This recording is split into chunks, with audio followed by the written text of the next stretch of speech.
world is looking closely at the violence unfolding in Afghanistan. With the US troop withdrawal from the country nearly complete, the Taliban is on a rampage, making land-grabbing offences and capturing more territory. And the US will soon begin the evacuation flights for eligible Afghan nationals and their families, the ones who supported the US military and their partners in Afghanistan. Hello and welcome. My name is Priyanka Sharma and this is our special weekly broadcast of the WION-VOA Co-Production, where we bring you the biggest stories from America.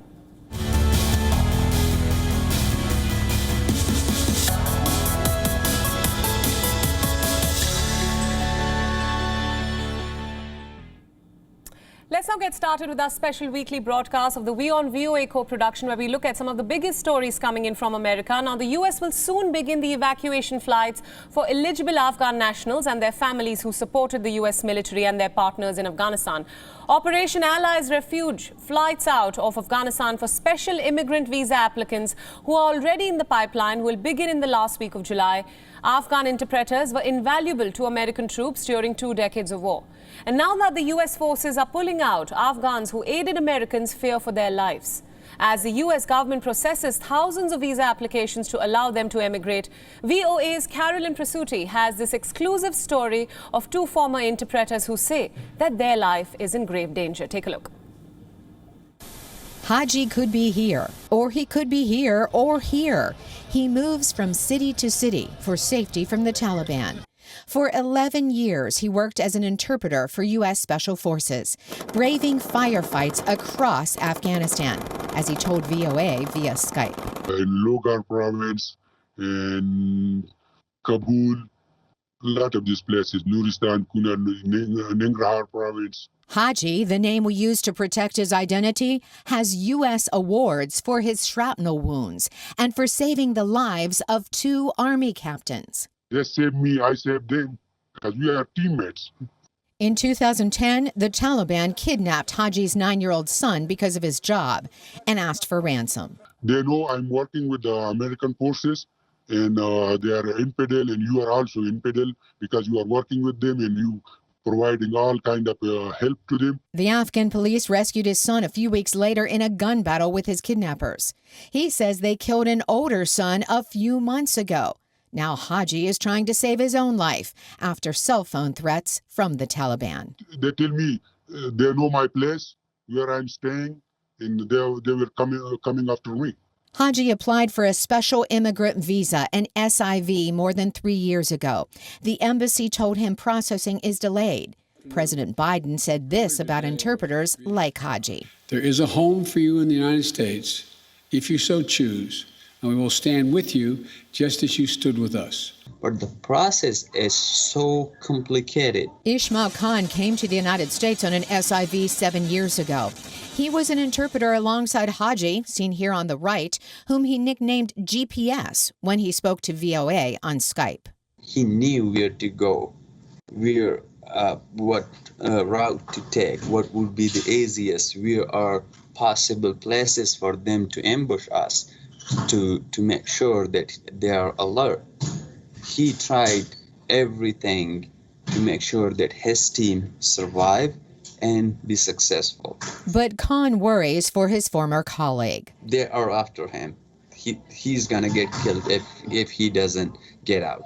Those who helped the Americans often protest in Afghanistan for safe passage out. Since January, the Biden administration has approved 2,500 special visas for Afghans who assisted the military, and 1,000 like Khan have settled in the U.S.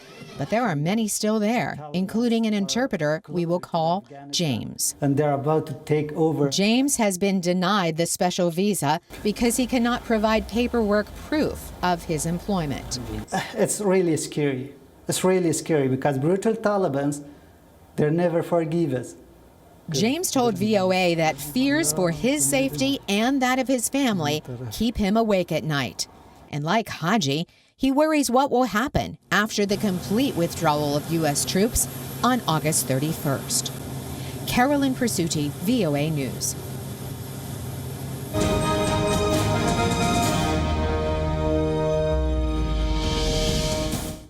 To speak speak about this further, we're now being joined by Voice of America correspondent Amy Hybels from Washington. Amy, thanks so much for joining us on this special broadcast.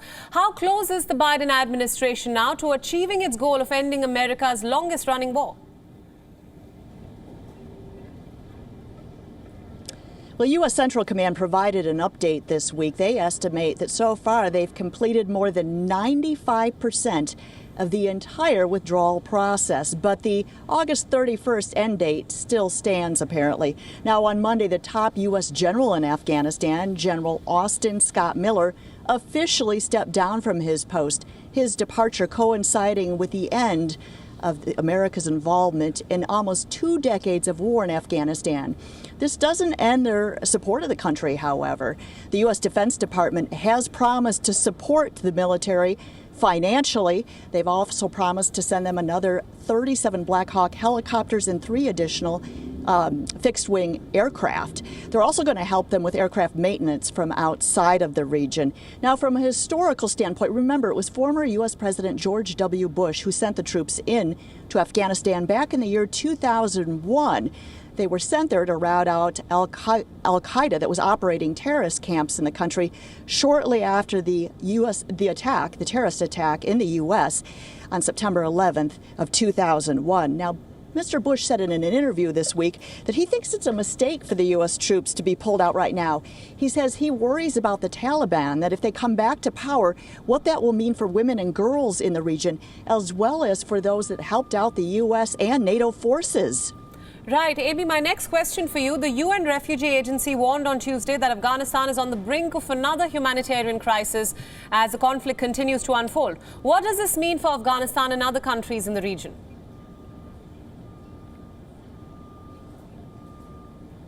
Well, that's right. The United Nations High Commissioner for Refugees, or UNHCR, certainly sounded the alarm bell this week.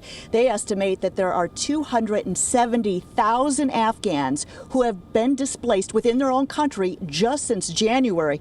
They're warning that failure to reach a peace agreement in Afghanistan is going to lead to further displacement, not only in Afghanistan, but also in surrounding countries and even further out. Remember, Iran and Pakistan host nearly 90% of Afghan refugees. Now, back in the 1990s, we had a similar scenario in which millions of Afghans were forced to flee into neighboring countries, including Pakistan, which has hosted some 3 million Afghan refugees for decades. Now, Pakistan said moving forward, it certainly wants to help, but it said it's not in a position to take in additional refugees this time around. Instead, it's offered to set up refugee camps on its border. In the meantime, the UNHCR is trying to raise support for humanitarian efforts to provide for all of these Afghan refugees who are displaced internally. They said that they are acutely underfunded, and they certainly don't want to see this situation get any worse. Right, Amy, thank you for your inputs on this story. I request you to stay with us on this broadcast. We'd like you to weigh in on another story. Now, 7 COVID-19 vaccines have received the green light from the World Health Organization so far. And as new variants of the coronavirus come to light, questions arise about how well each vaccine works. It can get confusing. But now, Voice of America's Steve Baragona reports, and when it comes to keeping people out of the hospital, any vaccine will help. Take a look. With the Delta variant surging, reports show even some vaccinated people are getting infected with the COVID-19 virus. But those infections are mostly mild. All the vaccines are still working by the most important measure, experts say. They're very effective in doing what we want them to do, which is protect people from serious illness and death.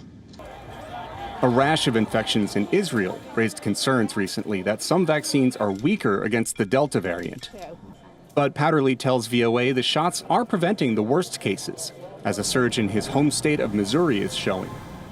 They are seeing infections just like the Israelis saw in people who are vaccinated, but they're not seeing anybody coming into the hospital. All of their hospitalizations and unfortunately all of their deaths are in people who have not been vaccinated. Some of the shots are better than others at priming the immune system. The mRNA vaccines from Moderna and Pfizer generally seem to produce the most antibodies, followed by the viral vector vaccines, Johnson & Johnson, the Oxford University AstraZeneca vaccine, and Russia's Sputnik V. The inactivated virus vaccines from China's Sinovac and Sinopharm are on the lower end of the scale. All of them produce enough antibodies to fight the original strain, but antibody levels start to matter more against the variants, experts say. Maybe with the slightly less powerful vaccines, which aren't inducing quite such a strong immune response, the Delta agent is starting to break through, still maintaining some protection against the more severe end of disease, but it's clearly a sort of sliding scale now. And the Pfizer, Moderna, AstraZeneca, J&J, and Sputnik V vaccines all seem to be better than Sinopharm and Sinovac at activating the body's second line of defense, called T cells. A backup immune response, like a T cell response, are going to provide better protection against diverse variants, viral variants, than an inactivated vaccine that only induces antibodies. Still, Fuller says, the Sinopharm and Sinovac shots are much like the annual flu shot. Not perfect, but better than nothing, despite the complaints she hears every year. I hear somebody gets a vaccine, they say, well, I'm never going to take it again because I got sick anyway. And my response is always this, is that, you know what, you would have been a lot sicker, potentially in the hospital, if you hadn't gotten the vaccine. And she says all the shots help slow the spread of the virus, which means fewer chances for dangerous variants to evolve. Steve Baragona, VOA News.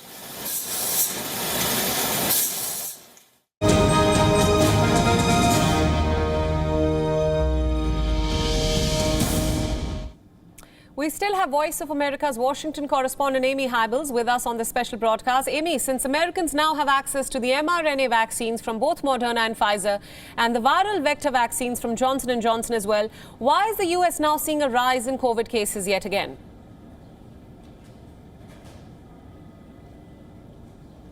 Well, sure, there could be at least 3 reasons for why we are seeing this concerning rise in cases right now here in the United States. First, the spread of the more transmissible Delta variant is definitely playing a role, according to the White House COVID-19 response team. Secondly, and perhaps most importantly, vaccine hesitancy here in the U.S. is a real problem. It's confounding public health officials. In fact, roughly 1/3 of Americans are still not vaccinated against COVID-19. Areas in the U.S. that have low COVID-19 vaccination rates are seeing a rise in hospitalizations, and it's including patients in the age range of 18 to 49 years of age. So it's a younger demographic that we're seeing. The third reason could also be the partisan divide here in the U.S. A recent ABC News Washington Post poll surveyed Republicans and Democrats, and 49% of Republican respondents said that they were vaccinated or planned to get the shot, compared to 93% of Democrats who said that they were vaccinated or planned to take advantage of the vaccine. So a real divide there. One of the states that is seeing a rise in cases is the southern state of Arkansas, where only 35% of the state's population is fully vaccinated, according to the U.S. Centers for Disease Control and Prevention. Now, COVID-19 hospitalizations in that state are also increasing in recent weeks. Asa Hutchinson, the conservative Republican governor of that state, says that part of the problem is the skepticism is really tied to conservative beliefs about government involvement in their lives.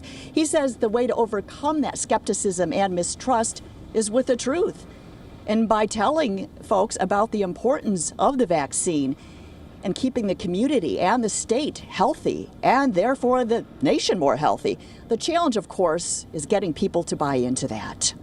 Right, Amy, my final question for you. Now, the Biden administration failed to reach its goal of vaccinating 70% of adults by July 4th. Now, what are the steps that the administration is taking currently to try and encourage more Americans to get vaccinated? Sure. Well, this week, the Biden administration certainly went on the offensive. Yesterday, the U.S. Surgeon General Vivek Murthy issued a 22-page advisory on combating health information. He's specifically calling on the tech industry to take steps to do a better job of catching misinformation, monitoring it, and keeping it from spreading widely. Dr. Murthy, who was the first U.S. Surgeon General of Indian descent, shared with reporters that he's lost 10 family members due to COVID-19. Also this week, in an effort to reach the younger demographic, the Biden administration is teaming up with 18-year-old pop star Olivia Rodrigo, who has millions of followers. They're recording a social media message about the importance of youth vaccination. That's a really big deal because here in the U.S., students will return to the classroom in just a few weeks. And mask mandates and social distancing requirements all vary by state to state. It really depends where you are. It even can vary from township to township or from county to county. Business owners here in the U.S. are also grappling with what do they do when workers want to return to working in person after Labor Day. Last week, the president of the Federal Reserve Bank of Minneapolis certainly made headlines when he announced on the company website that he was requiring all employees to get the COVID-19 vaccine, or they could turn in the resignation notice. There were very few exceptions. So it's going to be really interesting here to see how businesses deal with this. Everything from small business owners to corporate America. As you know, the U.S. is a very litigious society, and small business owners are oftentimes worried about lawsuits. So it'll be interesting to see how this plays out as we move forward and workers return to the office this fall. Right, Amy, thank you so much for all your inputs, and thank you for joining us on this special WION VOA broadcast. With the help of lights and colourful projections, a Japanese collective is now opening an outdoor exhibition in a forest near the southwest island of Kyushu, offering a chance for visitors to experience Japanese history and nature and see this forest come alive with these spectacular displays. Here's a report with all the details.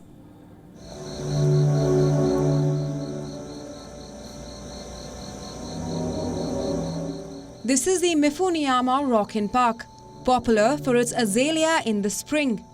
A historical park that has been turned into this spectacular sea of lights. Bet you've never seen light flow through trees like that. This is the brainchild of Team Labs, a Japanese art collective that opened this outdoor exhibition, not far from the southwest island of Kyushu. This forest provides the perfect canvas for a light show.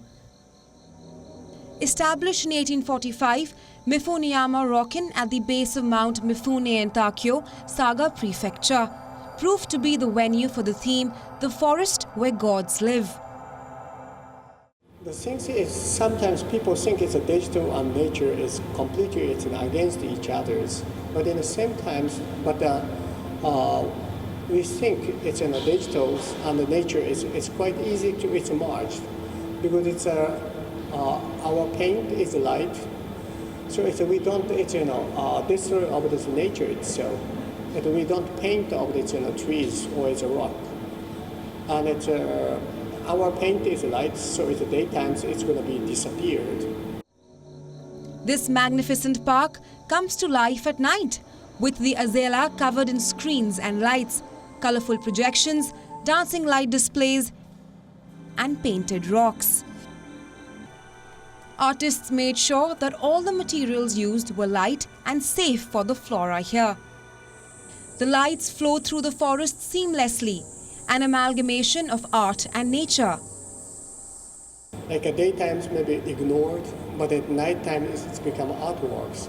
But the people realized of this, some kind of this, beauty. Sometimes we didn't even realize that. The coronavirus situation in Japan remains grim, and the anxiety is heightened by the upcoming Tokyo Games. This exhibition hopes to offer an escape and immersive experience of Japanese history and nature. The sprawling park offers space for social distancing, and visitors are required to strictly adhere to the COVID measures and restrictions. Bureau Report, WION, World is One. Slaughtering a sheep is a customary practice of Eid al-Adha. Thousands of Muslim residents of Senegal are struggling to buy one in time for the festival. An NGO has now come to their rescue. Here's a report with more. It's Wednesday morning, and men, women and children are arriving at this Senegalese village. Due to the financial crisis caused by the pandemic, many don't have enough money to buy a sheep for Eid. Slaughtering a sheep is customary on Eid al-Adha. When 63-year-old Adama heard that an NGO was donating animals to those with no means to buy one, she immediately went to try to get one for her family. It is very, very difficult because there is no work. My children are at home and there is no work. The life is very expensive and the situation is very difficult. I am a mother and it's very difficult to deal with this situation. According to an NGO, around 30% of the thousands of people it supports were forced to reduce their food consumption due to the crisis caused by the pandemic.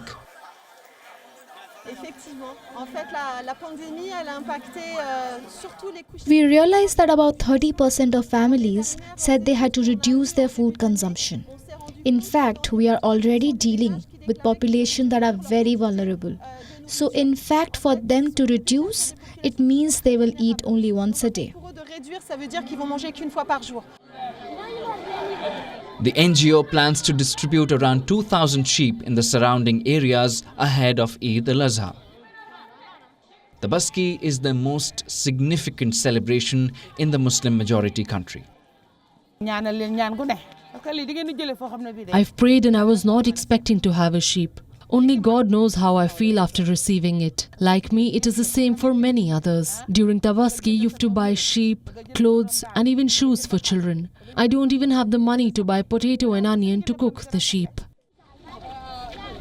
Elated after receiving her sheep, Adama took a taxi, put the animal inside and left.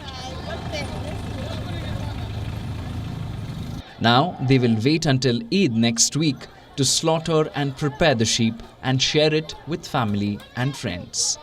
Bureau Report, WION, World is One. Now, according to a Lancet study, long COVID has more than 200 symptoms. The study comes as doctors call for more research into post-COVID complications, and according to the study, the most common symptoms range from fatigue, hallucinations to even tremors.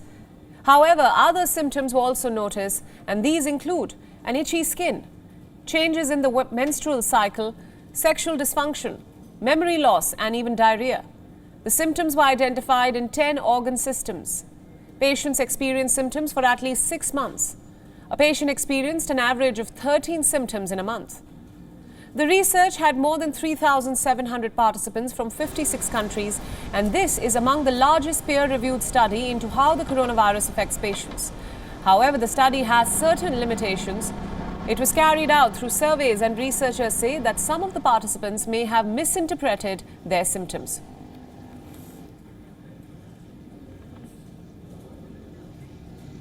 Now it's time to wrap up this special broadcast. Thanks for watching with me, Priyanka Sharma. Stay tuned to WION World is One. Global news updates continue on the other side.